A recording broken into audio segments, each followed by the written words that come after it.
Саламатсыздар ма, құрметті достар. Бүгін мен сіздерге қазіргі таңда өзімнің қолданып жатқан 10 жыл бойы қолданып жатқан кір жуғыш порошогымен сіздермен бөліскім келеді. Неге мен именно осы порошокты таңдадым, сол туралы сіздермен бөліскім келеді. Мінекей мынау стакан бізде.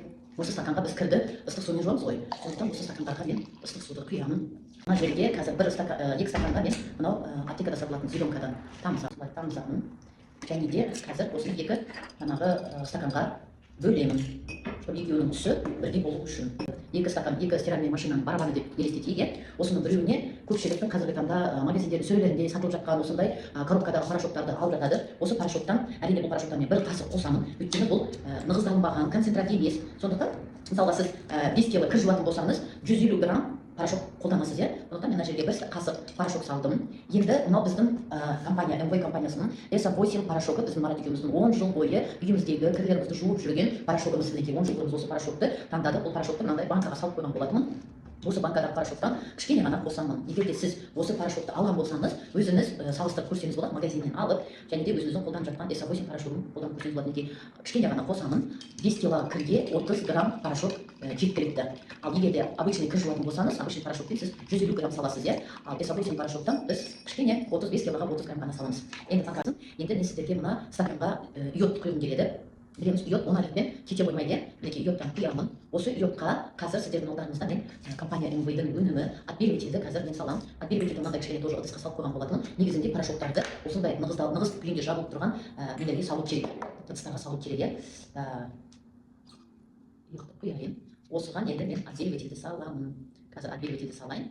Осы отбеливатель кислород осмолмен жұмыс жасайды. Қараңыз, қалай йодты тап-таза қылып шығарды. Киімге жұққан пигмалар болсын, дақтар болсын, солардың барлығын кетіруге көмектесетін осы отбеливатель.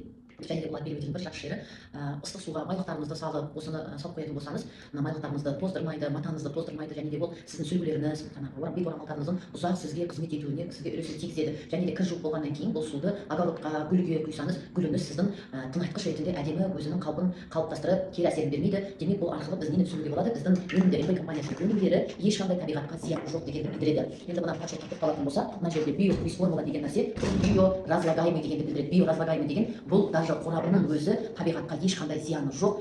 Сондықтан қазіргі таңда әрбір Қазақстанның азаматы табиғатқа зиянын келтірмеймін деген өзінің патриоттық сезімі бар азаматтарды үйден баспауларыңызды шақырамын. Үйдегі өнімдеріңіз қаншалықты сіздің тұрып жатқан, болашақта балаларыңызға қалдыратын жердің қаншалықты зиянын тигізбей жатқанына көз жеткізуге сіздерді шақырамын. Енді қазір сәл жұмыс жасап жатыр дейік порошоктар, пока порошоктар жұмысын жасай берсін. Ал енді құрметті достар, бұл S8 компания МВ-дің порошогы, қарасаңыз астында ешқандай тұнба қалған жоқ, иә?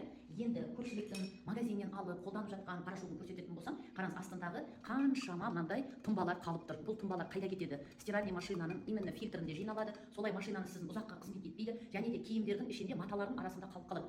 Енді қарасаңыз, осы маталардың арасында қалу арқылы сіз жүгіресіз, қимылдайсыз, жүресіз, бала жүреді. Соның барлығы терілген кезде через поры адамның қанына бұл түседі. Енді қарайтын болса, мынау енді көп адам айтады, МВ компаниясының порошогы өте қымбат, қолжетімсіз деп жатады. Енді мен сізге эконом жағын түсіндіргім келеді. Қараңыз, мынау 3 килолық порошок 71 стиркаға жетеді. Енді қараңыз, бағасы 24.455 теңге тұрады. 71-ге бөлетін болса, бір стиркаңыз 344 теңгені құрайды. Ал енді сіз магазиннен алып отқан порошогыңыз, мына порошок орташа бағамен 1000 теңге тұрады. Осыны 3-ке бөлетін болса, бұл бір коробка 3 кір жууға жетеді.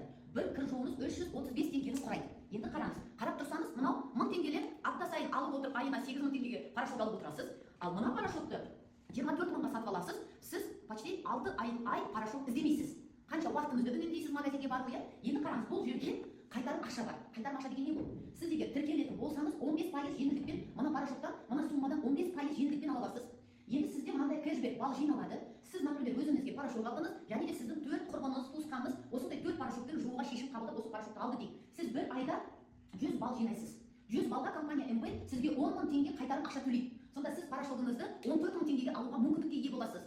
Қазақта сөз бар ғой, тиыннан түйін бұралады деп. Құрметті қыз-келіншектер, үйде отырып, кір жуып отырып, қосымша табыс табуға сіздерді шақырамын.